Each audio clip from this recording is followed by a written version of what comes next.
Hello, and welcome to Podcast 3, which I'm going to call Deeper into Marketing. And as the name might imply, we're going to look more closely at a lot of companies you're probably already aware of and how they try to hook you into paying attention to their products. First, let's begin by talking about the mega corporation Unilever, which has a bunch of different subsidiaries such as Dove, Axe, Schmitz, and Shea Moisture. Now, because they are so large, they have a lot of pull when it comes to determining what is acceptable when it comes to marketing and what is risque. Over the last decade, we've actually seen a lot of changes. For instance, if you look at Axe, they are a company that sells products to the younger male demographic. Let's just call them 13 to 22-year-olds. And in the past, they used to use more juvenile advertising. Some guy would get in a shower with a bar of soap. Boom, there'd be two supermodels. Or going back even 8 years ago, you can go on YouTube and check out this commercial called Axe, Clean Your Balls. And it's as sexist and as much innuendo as can be put in an ad. I'm assuming it was probably for foreign markets and not the US, but you never know these days. Anyways, you don't see Axe doing that anymore. They've kind of been neutered by Unilever. Today, you go onto the Axe website, there are no supermodels, and their main push is anti-bullying. I don't think that's super effective when it comes to advertising to men, although I understand why Unilever is moving that way. It's part of their gender equality push. Unilever as a whole is trying to be more inclusive when it comes to women. That's why they're aiming to have 50% of their executives be female, and I think that is certainly admirable. Another great thing about Unilever is they care about the environment and their sustainability push to bring in all their subsidiaries to lessen the environmental footprint, make sure the plastics that they are using are biodegradable, and to basically use less packaging material whenever possible. That's going to be big in the future. I think environmentalism as a hook for consumers is only going to grow over the years. Another great thing that Unilever is doing, they're rolling out a new brand, and it's called The Right to Shower. This is a line of body washes and bar soaps where for the first year, 100% of the profits are going to go to nonprofits that provide mobile showers for the homeless. And that's just a thing that started to grow up on the West Coast in the last 2 years. Converted RVs turned into just really nice showers where people who might not have access to a shower can get bathed. And I think that's great. Personally, you know why I'm in love with that. Anytime a person can get clean, and that's just good for their self-esteem, mental health, you name it. So bravo Unilever, and I hope that after the first year, they continue to donate a significant portion of those proceeds to mobile showers. As much as Unilever has been doing good, there is an interesting scandal that happened a few years ago, and I want to bring that up because it does have to do with marketing. Now, for a while there, Unilever transitioned away from traditional advertising where they would show you ads on Facebook or TV, things like that in the newspaper. And they started to invest a lot of money into influencers. And those are the people you see on YouTube with a large following, or also on Instagram where they have 50,000, 100,000 subscribers. And they were putting a lot of money into the program. They were giving out money based on whoever had the most subscribers. And of course, as you would imagine, people began to game that system like crazy. There are just a ton of scammers out there who will sell you bots, which will give you comments, give you subscribers, give you likes for Instagram, for YouTube. And it makes it seem like you've got a lot of people following you, when in reality, that's not the case. I'm a very tiny fish in the spectrum of influencers, and I actually prefer to call myself a hobbyist. But either way, even on Instagram, I constantly get messages, auto-generated messages about buying followers and buying likes. And if you start to jump around on Instagram, you will actually begin to see how endemic it is, or I should say pervasive. There are a lot of beautiful women in this world, and apparently a lot of them also have Instagram accounts. But I'm fairly certain that the majority of them can't all have 30, 40, 50,000 subscribers because they post a lot of very similar content. I don't know how many times I've seen someone pose with fit tea. Yeah, that's been done to death, as has like the Moroccan background, wearing the summer outfits, looking sexy. It's just done. And I'm 100% positive that there's no way as many people are following these smaller influencers even exist. It's all fake. I understand why people do that. The way to get noticed is to get big, look like you have 1 million subscribers. For instance, if I had like 5 million subscribers, that would look really cool. But, I certainly would want to have real subscribers. But that's the thinking. That's how it goes. It's almost like a snowball. The more people you have following you, the more people think, oh, this person's worth following, yada, yada, yada. And so anyways, they were able to milk Unilever for I don't know how much money, but it must have been a lot because Unilever put in place a new rule where they will not give any marketing money to anyone who buys subscribers. But in my opinion, too little too late on that. The entire marketplace is just corrupted. So yeah, it's crazy. And Unilever kind of slow to catch on with the technology, surprisingly. All right, what else here? Okay, so we should begin by talking about some of the other companies. Let's talk now about Old Spice. They are a company that's been selling to men for the last, 2 decades, if not longer. And one of their more popular spokesperson before Terry Crews was Isaiah Mustafa. Now, you might not recognize the name. He was the voice of the guy who was like, hello there, ladies. How are you? We're walking on the beach. Suddenly, we're on a yacht, and I've got Old Spice. Now, your man can also smell like allspice. That was really big. It was impressive, actually, what they did. They got a lot of guys interested in the line, and more importantly, women. And when you can draw the opposite sex into products for one gender that's not their gender, then you are doing advertising right. And they've gone from strength to strength. After Isaiah retired, or they retired him, they brought on Terry Crews. And he's that really muscular, bald, black guy who can make his pecs pop on demand. And he shouts out, power! Just really charismatic. He's on TV. He's almost like an American darling. Very, very popular man. Well liked. I even like him. He's got an interesting life story. Anyways, they have been working him very effectively in his YouTube campaign, TV ads, everything. And for this campaign, it mostly affects men. I don't believe women are as interested in Terry's advertisements, but they are so good, I will actually watch them on YouTube just for entertainment. And they do the audio, the video, the animation, everything comes together, comedy, weirdness, just perfect commercials for men. Now, Old Spice isn't just relying on manpower. They are doing some events as well. They did Foam Zone, where they partnered up with the NFL. They built an obstacle course, and they had contestants run through it while pelting them with footballs and foaming them. And these were actually long events. One day, it was like 3 days. Each day was 6 hours. You can find them on YouTube. And there was the one on the third day where they had a bunch of contestants trying to ascend a flight of stairs that were covered in foam and soap. At the top were defenders pushing them down. Meanwhile, they're all being pelted with footballs. It actually took the first team 25 minutes to get to the top, and I couldn't stop watching. So that's impressive, especially with the short attention spans that we all have these days. And speaking of short attention spans, you're never going to believe this, but Old Spice, they're not afraid to take risks. They actually came out with the longest commercial ever made. It went into the Guinness Book of World Records. It is a 14-hour commercial. I kid you not, 14-hour commercial. Luckily, I missed this. But there is a cut-down version that's about 3 minutes and quite interesting.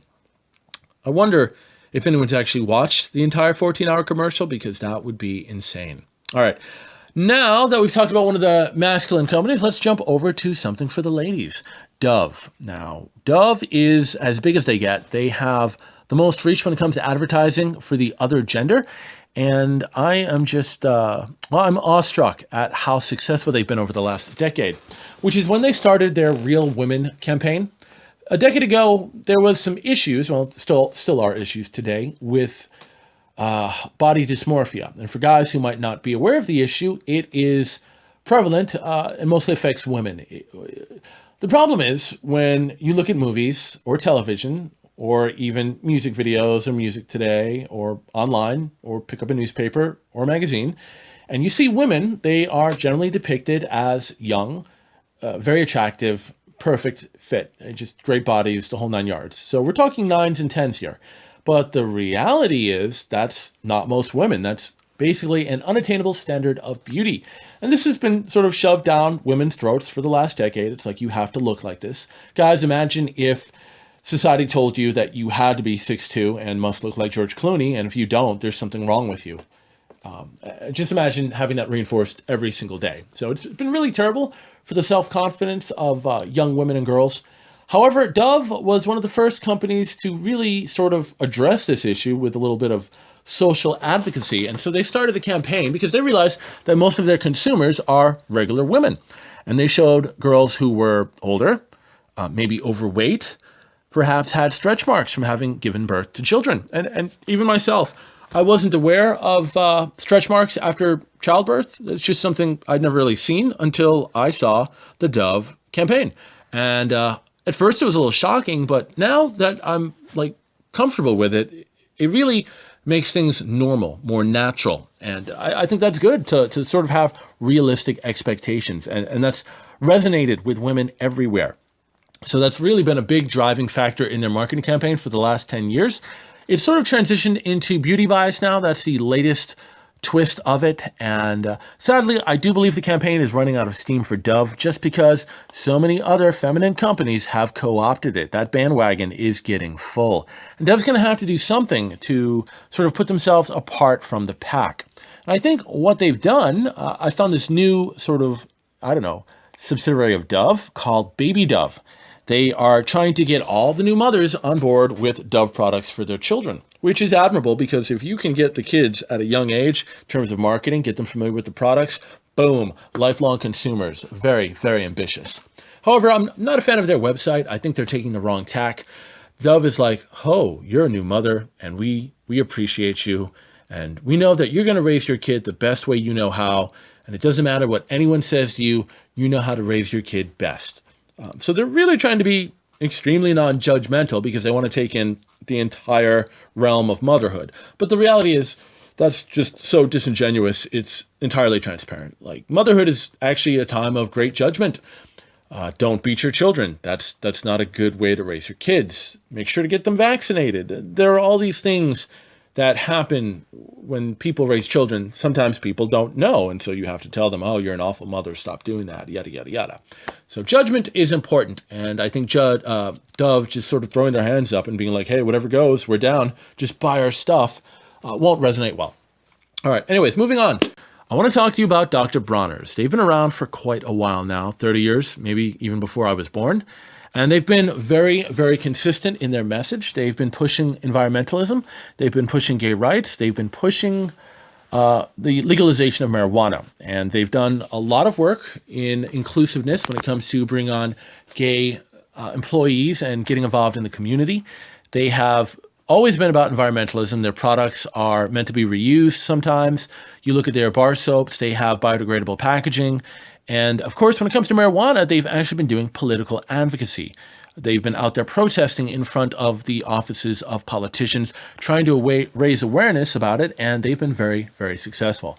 I think that is going to pay dividends over the long term with their consumer base, who are going to end up loyal for life.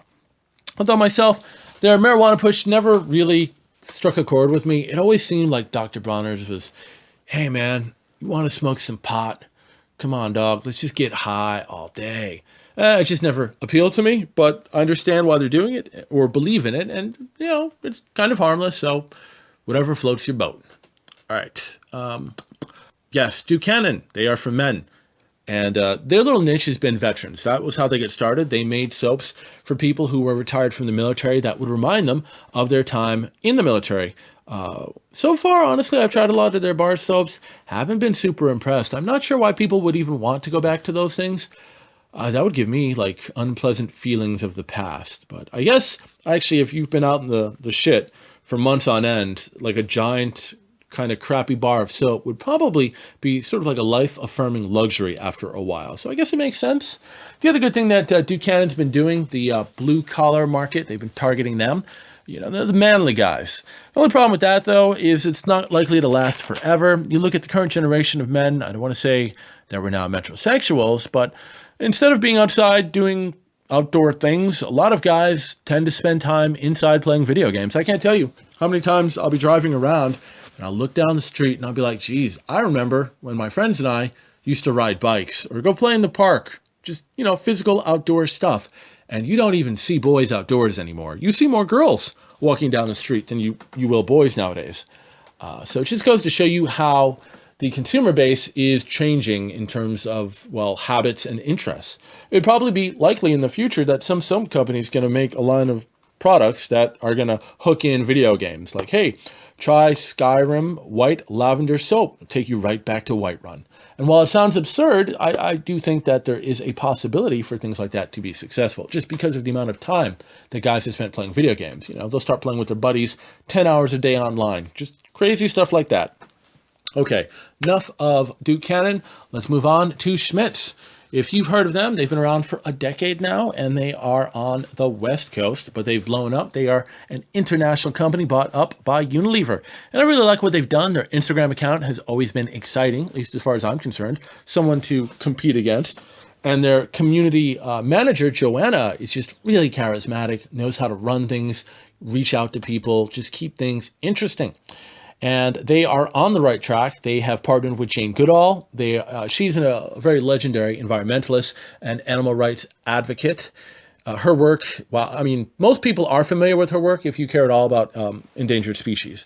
And so I think environmentalism, as I said, is going to be very important in the coming decades, along with caring about the extinction of certain species, well, all species. So bravo, Schmidt. That is just a great social awareness direction to head when it comes to marketing. All right, now a guy's product line that I want to talk to you about is Dr. Squatch. And they are only found online, or at least I've only found them online. So I think their advertising is more important than ever. It's kind of like Old Spice. It's kind of quirky. Their commercials are a little intellectual, well put together. They move quickly. They capture your attention. They get the point across. In fact, after watching their commercials, I had to buy some of their bar soaps. And that 100% satisfaction guarantee is also awesome. One company that we don't see doing anything that is dormant right now would be Caress. And that is a company that sells products for women. And one of the reasons they don't have to be marketing right now, their products are so good. They're affordable. They smell great, and they sell themselves. So Caress doesn't have to market. But I think the main reason that they're dormant right now is the environment we're in, which is entirely politically correct, things like that. Caress's old line of marketing was use our bar soap so that you'll have soft skin for your man, or enjoy our line of body washes so that you'll smell good for your man, which wouldn't play very well in today's market. But the marketing wheel turns, and so sooner or later that will come back again, and then you will see Caress advertising once again. I want to finish up by talking about Shea Moisture.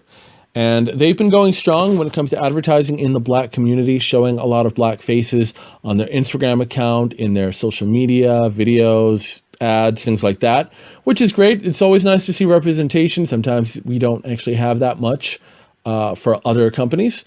But Shea Moisture has really built on that over the years. And their founder, Richelieu Dennis, he has just become a force of nature in the Black community. His sale to Unilever for $50 million, I think it was. He then took that money and created something called the New Voices Fund, where he partnered with Unilever and started like a $100 million fund to provide business loans to Black women entrepreneurs. And this is really how you go about building up a community, how you raise people out of poverty. You give them funds, they build their businesses, they pay you back. You take those funds, you continue to build. And that is just amazing. Not to mention, he's also bought Essence Magazine. So he is just making waves. And so that really makes Shea Moisture look good as well. Another thing I think Shea Moisture did really effectively was their ambassador program. They seem to me to be one of the first ones to start that. Now, Unilever, they tried to do the influencers, didn't work well. But Shea Moisture, they got with their actual consumers who really love their products, the ones who were loyal, who used it in their daily life. And so they would send them packages of products, and they can test these products. They get a shirt. They get invited to some of the different events that Shea Moisture hosts in their regional area. And so they really get that buzz going amongst people who would actually use those products. So just amazing work there. All right, we are done with this podcast. If you are still awake, I am amazed. I want to thank you for joining me today, and I will talk to you next time.